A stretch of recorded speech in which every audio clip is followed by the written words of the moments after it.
আমি কেন বিচার পাবো না আপনারা বলতে পারেন? আর না হলে আমাদের মৃত্যু হবে, এটাই আপনারা দেখবেন, এটাই আমরা জানি। আমি স্বরাষ্ট্রমন্ত্রী, সাবেক স্বরাষ্ট্রমন্ত্রী পর্যন্ত গেছি। সাবেক স্বরাষ্ট্রমন্ত্রীর ওখানেও সাবেক শিমুল এমপি ফোন করে দিছে, আমার সামনে এসপিকে ফোন করে দেয়। এসপি বলে স্যার এটার কী করবো, এই মোশাররফকে কী করবো, সে তো নির্যাতন করছে, এই দেখেন বউ দাঁত ভেঙে নিয়ে আসছে, তার বিচার কি হবে? এমপি বলে যে এটার কিছু করা লাগবে না, আপনি ছেড়ে দেন, ছেড়ে দিছে। আমি আমি কেন বিচার পাবো না এই ফ্যাসিস্ট সরকারের, এই কনস্টেবলের? ফ্যাসিস্ট সরকারের সকলের যদি বিচার হয়, তাহলে এই সাবেক কনস্টেবল এমপির গানম্যান এখনও কিভাবে চাকরিতে বহাল থাকে? আমি বুঝি না। কারণ আমি তো তার বিরুদ্ধে কোনো মিথ্যা অভিযোগ নিয়ে আসিনি, আমার সমস্ত কিছু প্রমাণাদি আমি নিয়ে আসছি।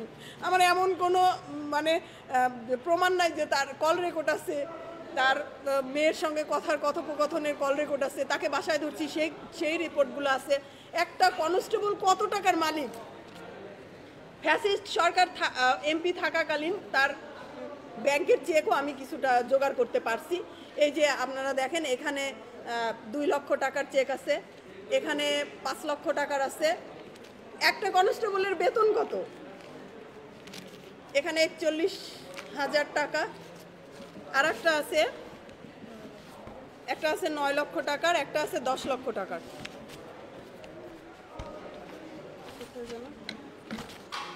আমি এই প্রমাণাদিগুলো নিয়েও আমি এসপির কাছে গেছি। এই যে এখানে 9 লক্ষ টাকার একটা চেক আছে, ইসলামী ব্যাংকে ছিল। এখানে 10 লক্ষ টাকার। একটা কনস্টেবলের বেতন কত? একটা কনস্টেবল কিভাবে এত টাকা ব্যাংকে লেনদেন করে? এই প্রশ্নগুলো আমার। যখন এই তাসলিমা আক্তার মাহির এই চ্যাটিংগুলো ওনার হাজব্যান্ড ধরতে পারে, এই যে মোশাররফ সাহেবের সাথে, তখন থেকেই ওই ভাইয়াটার দুর্দিন শুরু হয়। তার মানে র্যাব দিয়ে ধরাই দিছে, তারপরে পুলিশ বাহিনী দিয়ে মামলা দিছে। আমি এত কিছুর পরে আমি আর এই ভাইয়াটা মামলা করতে গেছিলাম, মানে এই তাসলিমা আক্তার মাহির হাজব্যান্ড এবং আমি দুইজনে মামলা করতে গেছিলাম। কিন্তু আমাদের মামলা তখন নেয়নি। উকিল আমাদের মামলা নিতে ভয় পাইছে যে আপা এমপির গানম্যান তো, আমরা মামলা নিতে পারবো না। আমরা অসহায় হয়ে গেছি, অসহায়, এতটা অসহায় ছিলাম। শুধু আমরা না ভাইয়া, আপনারা একটু দয়া করে নাটোরে একটু খোঁজ নেবেন, দেখবেন যে নাটোরে ত্রাস ছিল এই কনস্টেবল মোশাররফ। আসলে শিমুল এমপি ছিল না, এমপির গানম্যানই এমপি ছিল, এতটা পাওয়ারফুল ছিল। শুধু আমাদেরকে যে নির্যাতন করছে তা না, কিন্তু নাটোরের পুরা নাটোরের এক নামে চিনত সবাই কনস্টেবল মোশাররফ। আমরা ভয়ে তার সাথে কথা বলতে পারতাম না। আজকে আমার হাজবেন্ড একটা সরকারি চাকরি করে, তার বউ বাচ্চার সাথে এরকম একটা অবস্থা করছে, আমার ডিপার্টমেন্ট কোনো বিচার নেবে না। রিসেন্টলি আমি 2টা রিপোর্ট করছি, ডিবিসি চ্যানেলে এবং এসএ টিভিতে রিপোর্ট করছি। রিপোর্ট করার পরে তাকে জাস্ট এই সাবেক এমপি মানে চলে যাওয়ার কিছুদিন আগে আমি রিপোর্টটা করছিলাম, অনেক জানের রিস্ক নিয়ে করছিলাম। সেই এমপি যাওয়ার কিছুদিন আগে ওনাকে জাস্ট একটু হিসেবে, শাস্তি হিসেবে নওগাঁতে পোস্টিং করে দিছে। আমি আর বিচার পাবো না জন্য আমি নিরুপায় হয়ে চুপচাপ বসেছিলাম। কিন্তু যখন ফ্যাসিস্ট সরকার চলে গেছে, তখন এই কনস্টেবল মোশাররফকে আপনার দীঘাপতিয়ার ছাত্র জনতাকে সে মাথায় গুলি ধরছিল, ওরকম কিছু লোকজন আছে। এই ছাত্র জনতা 5 তারিখের পরে তাকে ধরছিল, ধরে জনতা থানাতে তাকে শপথ করছিল। থানাতে শপথ করার পরে সে থানা থেকে কিভাবে ছাড়া পায়? তাকে জনগণ, আরও তো কনস্টেবল আছে, আরও তো মানুষজন আছে, তাদেরকে তো ছাত্র জনতা ধরেনি। আপনার যদি কোনো সমস্যা না থাকতো, আপনার মতো কনস্টেবলের গায়ে হাত দিবে সাধারণ জনগণ, সেটা ডিপার্টমেন্টের ভাবা উচিত ছিল। কিন্তু সেটাকে ছেড়ে দিয়ে নওগাঁতে তাকে পাঠাই দিল। আমি নওগাঁতে যেয়ে দরখাস্ত করছি। আজকে এই ফ্যাসিস্ট সরকার যাওয়ার পরে নওগাঁতে আপনার হচ্ছে আমি ইয়ে করছি, দরখাস্ত করছি। আজকে 7 থেকে 8টা মাস ধরে আমি নওগাঁতে এসপির দ্বারে ঘুরতেছি, ওসির দ্বারে ঘুরতেছি। আমি মানে এমন আমি কেন বিচার পাবো না আপনারা বলতে পারেন? আমার বিচারের একটা, আমি ন্যায্য বিচারের জন্য পথে পথে ঘুরছি, আমি কেন বাচ্চা দুটো না পথে পথে ঘুরবো? এই যে দেখেন, ইয়ে থেকে থানা থেকে লিগেল এইড থেকে নারী শিশু মামলার আমাকে যে মারছিল সে ভিডিও আছে। আমি যে মিথ্যা অভিযোগ নিয়ে আপনাদের সামনে আসছি তা কিন্তু আসিনি। আপনারা সব সাক্ষ্য প্রমাণ দেখবেন, আমি কোনো মিথ্যা অভিযোগ নিয়ে আসিনি। এই যে লিগেল এইড থেকে মামলার একটা কপি দিছিল, সেখানেও মামলাটা আমার ভ্যানিশ করে দিচ্ছে, সেখানেও আমি কিছু করতে পারিনি।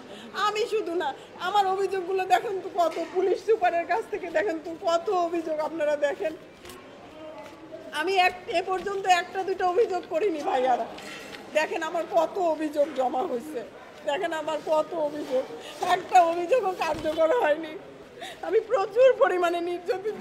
আজকে আমি কেন নাটোর থেকে, আমার যদি নাটোরের এসপি, আমার যদি নওগাঁর এসপি আমাকে যদি এই সুষ্ঠু বিচারটা করে দিত, তাহলে আজকে কি আমার আপনাদের সামনে এইভাবে মান সম্মান বিলি করে দিয়ে আমার বাচ্চা দুটো নিয়ে রাস্তায় বসতে হতো? আমার রাস্তায় বুঝতে হতো না। আমি চাই আমাকে যে নিঃস্ব করে ফেলে দিতে আমার বাচ্চা দুটো নিয়ে, আমি তার উপযুক্ত বিচার চাই। আপনাদের মাধ্যমে আমি স্বরাষ্ট্র উপদেষ্টার কাছে করজোরে মিনতি জানাচ্ছি এবং আইজি স্যারের কাছে আমি মিনতি জানাচ্ছি। তারা যদি আমার কোনো উপযুক্ত বিচার না করে দেয়, আমি 1 বোতল বিষ নিয়ে আসছি। কারণ মরা মানুষের তার মরার ভয় থাকে না। আমি মরে গেছি, আমার বাচ্চা দুটাও খাবে, আপনারা জিজ্ঞাসা করেন। আমি এই বিষের বোতলটা নিয়ে আসছি, আমি খাবো, আমার বাচ্চা দুটাকে সাথে নিয়ে খাবো। কারণ ডিপার্টমেন্ট আবার যদি কাজ না করে আর খাবো, এবং আমার এই মৃত্যুর জন্য, আমার বাচ্চাদের মৃত্যুর জন্য এই পুরা ডিপার্টমেন্ট দায়ী থাকবে। কারণ রিসেন্টলি আমি নওগাঁতে গেছি, আমাকে জাস্ট নওগাঁতে আমি এত কিছু করার পরে এসপির সামনে এই কনস্টেবল মোশারফ একটা আর্মির চাকরি খেয়েছিল, জাস্ট এই তাসলিমা আক্তার মাহির সাথে কথা বলার জন্য। তো সেই যে কনস্টেবল আর্মিটার চাকরি খেয়েছে, সেই আর্মিটাকে নিয়ে সেই আর্মি ভাইটাও সাক্ষ্য দিতে গেছে এসপির কাছে, এবং আপনার হচ্ছে এই তাসলিমা আক্তার মাহির হাজব্যান্ড মাহমুদ হাসান দীপু, এই দীপু ভাইয়াটাও গেছে, কারণ তারাও নির্যাতিত, প্রচুর নির্যাতিত। দুইজনে আমরা পুরা পরিবার এবং তারা দুইজন মিলে এসপির কাছে যাওয়ার পরে এসপি বলছে ঠিক আছে আমি এটার পদক্ষেপ নিব। পদক্ষেপ নেওয়ার কথা বলে আপনার হচ্ছে তাকে 14 দিনের একটা পিটি দিছে। ভাইয়া এত কিছু প্রমাণ আদি থাকার পরে তাকে 14 দিনের পিটি কিভাবে দেয়? আমার প্রশ্ন যে আমরা নির্যাতিত, এতটা নির্যাতিত, আমি বাচ্চা দুটো নিয়ে নওগাঁয় যে এত কষ্ট করে যাই, নাটোর থেকে অনেক কষ্ট করে আবার যাইতে হয়, সেখানে কেন বিচার হলো না? আমার তো সাক্ষ্য প্রমাণ সব কিছু আছে, আমি তো মিথ্যা অভিযোগ নিয়ে যাইনি, তাহলে এই ফ্যাসিস্টের বিচার হবে না কেন?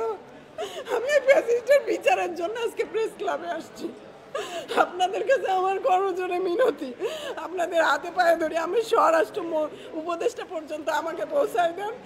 আমি 3 দিনের জন্য এখানে আসছি বসতে, যদি আমার কথা না তারা ইয়ে করে, এই ফ্যাসিস্টের বিচার যদি না করে, তাহলে এটা আমি সত্যি নিয়ে আসছি। আমি কোনো আবেগে কথা বলতেছি না, কারণ আমাদের জীবন নষ্ট হয়ে গেছে। এই ফ্যাসিস্ট এখনো এত কিছুর পরে এখনো বহাল চাকরিতে কেন? আমি চাই, আমার একটা দাবি, আমার শুধু না, আমার বাচ্চাদেরও দাবি, আমার বাচ্চাদের দাবি তারা একটা সুষ্ঠু বিচার বলতে আমি তার চাকরিচ্যুত অবস্থা দেখতে চাই। কারণ এখনও সে চাকরিতে কিভাবে থাকে এত কিছুর পরে। আপনারা নাটোরে খোঁজ নেন, আমার কথাতেই হয়তো বা সব কিছু যে সত্য হয়ে যাবে সেটা আমি বলবো না। আপনারা যাচাই করেন, নাটোরে এমন কেউ ছিল না, মানে নাটোরের ত্রাস ছিল। একটা শিমুল এমপির গানম্যান, শিমুল কেমন ছিল সেটা হয়তো সবাই জানে, নাটোরবাসী এবং সবাই জানে শিমুলের গানম্যান। এসপির কাছে আমার যখন হাত ভেঙে দিছে, মায়ের হাত ভেঙে দিছে, তখন এসপির কাছে আমি ভাঙা হাত নিয়ে গেছি। এসপি বলছে যে আপনি বাসায় থাকবেন। শিমুল এমপি বলছে যে বাসায় থাকবে না, আমার বাসায় থাকবে। শিমুল এমপির বাসায় থাকতো এই গানম্যান। এতটা নির্যাতন করার পরেও আমি কিভাবে এর বিচার না চেয়ে থাকবো? আপনাদের কাছে আমার অনুরোধ, মিনতি করতেছি, আমার জীবন শেষ করে দিছে। আমি এর উপযুক্ত বিচার চাই। আমি স্বরাষ্ট্র উপদেষ্টার হাতে পায়ে ধরি, আপনি একটু এর বিচার করে দিবেন, আর না হলে আমাদের মৃত্যু হবে, এটাই আপনারা দেখবেন, এটাই আমরা জানি। আমাদের বিচার করার সুযোগ দেন। সে পুলিশ বলছে, আমাকে বলছে যে তুই পুলিশ হয়ে পুলিশের কাছে কোনো বিচার পাবি না। কেন?